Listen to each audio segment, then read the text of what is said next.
Problems with Paul, the self-appointed apostle.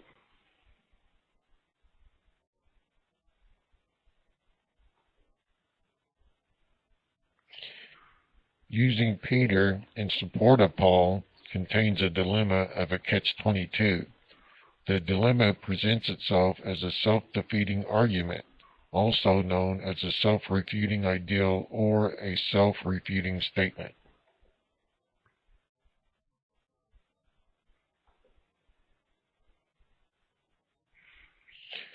First, a look at what a self-defeating argument and a self-refuting ideal or statement is.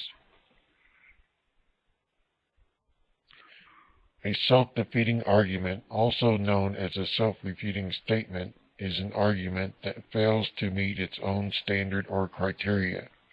That is, the person making the statement wants you to follow one set of rules, while they get to violate the same rules they are trying to impose on you.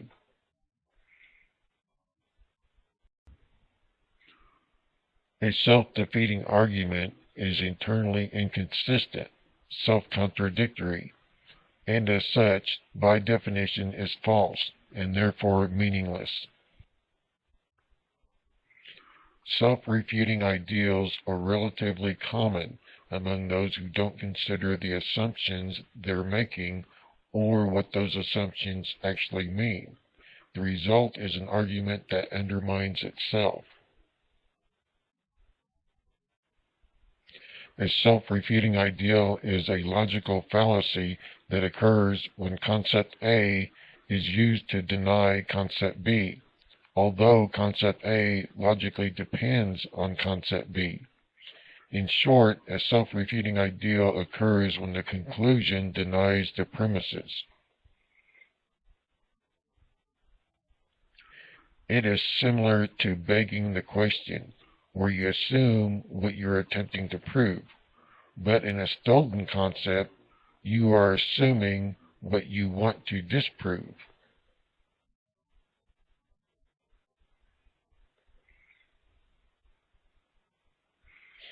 Peter cannot be a credible witness for Paul. The following will show you why.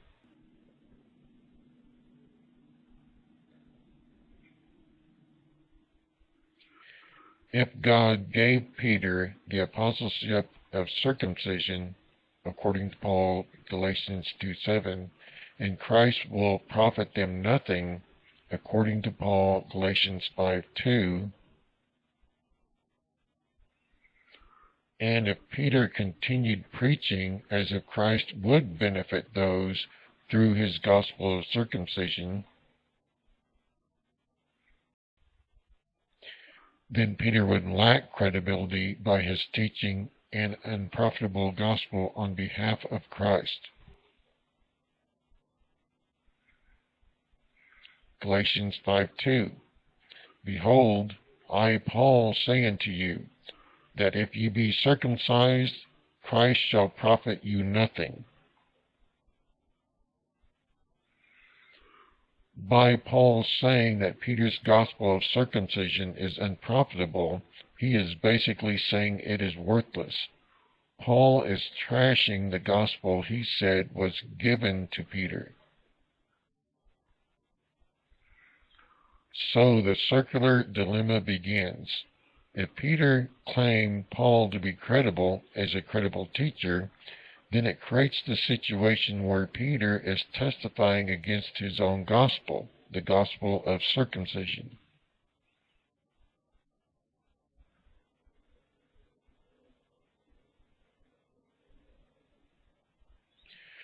There are at least 3 dilemmas within this one catch-22.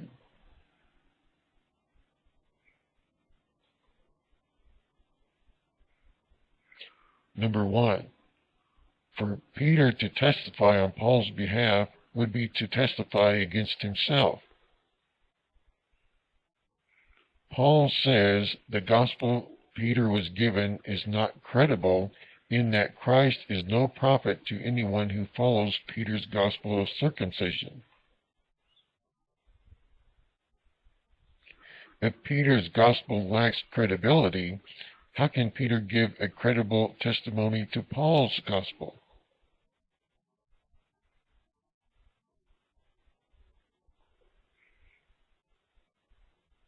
Number 2, Peter cannot be a credible source of blessing for Paul. Why? Because Peter lacks credibility according to Paul. It would be like Paul testifying that the only real credible witness he has lacks the knowledge of what a profitable gospel is. Basically, Paul's testimony makes Peter out to be a very, very poor character witness. Howbeit, the book of 2 Peter represents the best character witness Paul has.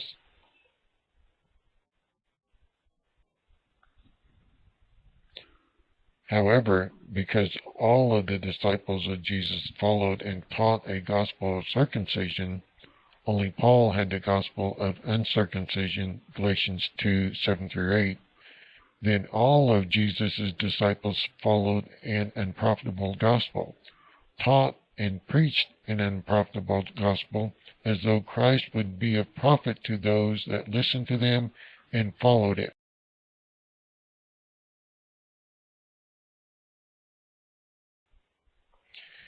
If Jesus' disciples could not recognize and or refuse to recognize that their gospel message of circumcision was unprofitable, then the whole lot of Jesus' disciples could not have been credible witnesses for anyone else concerning the gospel that was profitable with Christ.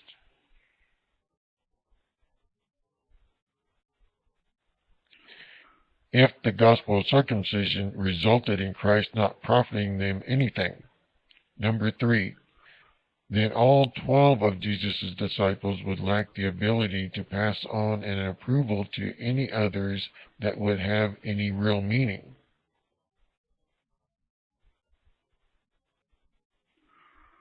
If all of Jesus' disciples were to have given Paul a certificate of approval in which all 12 disciples signed it and in front of witnesses, it would be meaningless coming from a group of people who cannot recognize what a profitable gospel with Christ is.